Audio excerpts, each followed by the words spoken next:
What's something most men don't know they can do? Raise a child without the mom. I lost everything when she left. I just showed up for my boy no matter what. We bonded beyond anything I thought was possible.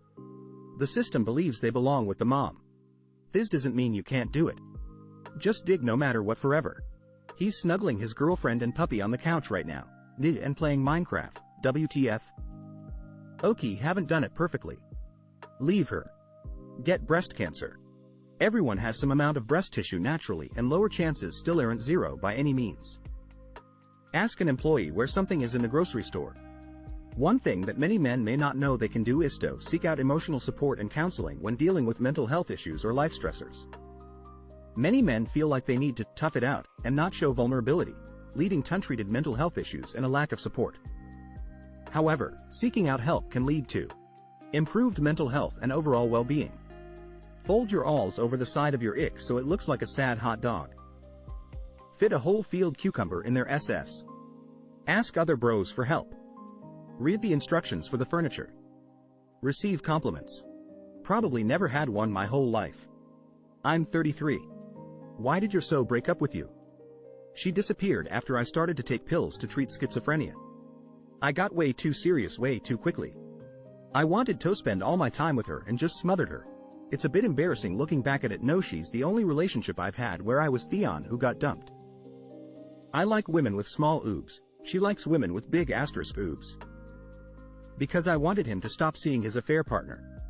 I was a drug addict slipping below the waterline. She was a middle-class beautiful woman who deserves better than that. I was diagnosed with autism, and suddenly all the quirky things I did, and had always done, she suddenly became noticeably uncomfortable with. Eventually she cheated on me.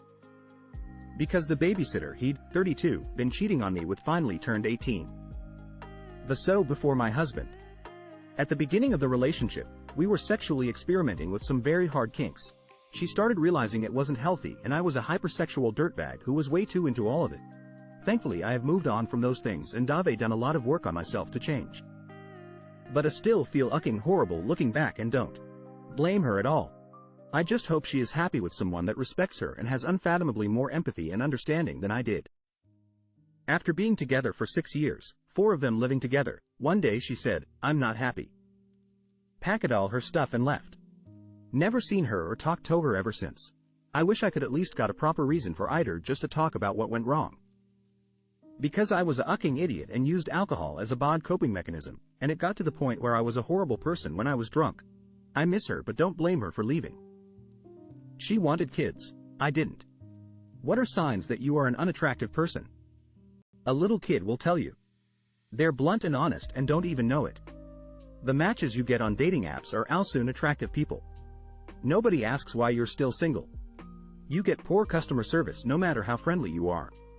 You realize that people were a lot nicer to you out in public when you had to wear a face mask for COVID. Ask me anything. I know I'm ugly. Never getting attention even if you try to be social. This is the stuff that made me realize I'm ugly. I've been asked out as a prank twice. I've never been complimented on my physical appearance. All my girlfriends growing up were hit on constantly and I've never been hit on. When people go out of their way to say they're not attracted to you.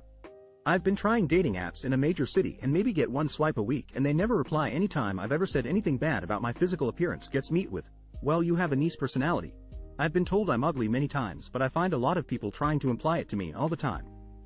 Like for instance, my friends and I were talking about sexual harassment and they told me that I'm lucky I don't have to worry about being harassed, stuff like that, and generally the opposite gender can be really mean for no reason and I always try to be nice and positive, but some people are just mean and noticeably nice to others. Or what worse is when they are mean to me until my pretty friend comes U-Pan suddenly they nice. I've never been hit on once in my life and I'm 38. You get treated poorly by the opposite gender. Every shriek of every child at seeing your hideousness will be yours to cherish. Every babe that weeps at your approach, every woman who cries out, "Dear God, what is that thing?" will echo in your ears. Friends of killers, what were your first thoughts after finding out? Did you think they seemed off before? I knew something had happened, quieter than he usually was. He kept zoning out, staring into space. For context, it was an accident, but he was scared and covered it up, not very well thought because the cops found the body. He was suspiciously invested in the case. I was actually with him watching TV when the news announced they had found the body. He started sobbing and I was like, "Dude, did you know her?" "No, it's just really sad that family lost their grandma." I chalked it up to him losing his own grandma a mo or two prior. It didn't even occur to me that it happened like 2 me from his house. He was doing a bad job at work and kept getting distracted. When the police showed up at our work, they came over to him and said they had some questions to ask him, and they didn't avenge it another word out before he collapsed, started bawling and spilled everything out that happened. He confessed everything right there on the shop floor. It would later come out that he'd written a 2-part apology letter and put it in a Ziploc bag and gone back to leave it with the body. They asked the front office for a document with his handwriting on it, and it was a perfect match. There was damage to the front of his pickup along with DNA in the bumper. The family understood it was an accident and did feel sorry for him. He got off with a couple years in prison, which he only served half. When he got out, the first thing he did was shave his pickup destroyed at a junkyard. He said he couldn't bear to look at anything from that night. Sadly, this would bear true as he committed suicide not too long after. The family had forgiven him and were actually one of the last people he called before taking his own life. He wasn't a bad guy, it was just an accident. I had a friend who had an interesting interaction, we'll say, with the guy who molested his son. I knew it was coming and I completely understand. The molester wasn't seen in town anymore after my friend went to see him. Guess he left. I dunno. It's dangerous to be a pedophile, man shrugging, light skin tone. As for my friend, a couple weeks after he went to see the molester, he got a job offer in Indonesia, so he and his family moved there. I also heard, in a completely unrelated way of course, that Indonesia's no extradition treaty with the US. Funny that. I was in a state-run psych ward while awaiting trial. I befriended a schizophrenic guy and we hung out daily. When he wasn't responding to the voices in his head, usually by cracking up laughing until teary-eyed, he was smart, charismatic, friendly and pretty funny. Long story short, he got a weekend pass to spend the weekend with his family. And murdered them all with a hammer. He also murdered the Chinese exchange student staying with them. Went to school with a dumbass we'll call Jeff. Wasn't a killer, but was always creepy AF. He would also always say and do dumb hit to get a ruse out of people. I wouldn't really say he was a friend, but being both kinda loser kids, we hung around the same circles. One day, he said, "Haha, I got a lady locked in my basement, haha." It being Jeff. Everyone just shrugged it off or called him Adambase, thinking he was just being an idiot. 1 year later. News story breaks. Turns out him and his uncle had a lady living at their house against their will. No hit. Did you ever obtain your dream job, to realize it wasn't actually what you wanted? Why did it not live up to expectations? All throughout childhood and college I wanted to be zookeeper. When I was finally offered the internship though, it took me less than a week to realize I couldn't stomach it. It's a lot less, playing with and training cute animals, and a lot more, cleaning up the vilest messes and being bombarded with the absolute worst smells on planet Earth than I imagined.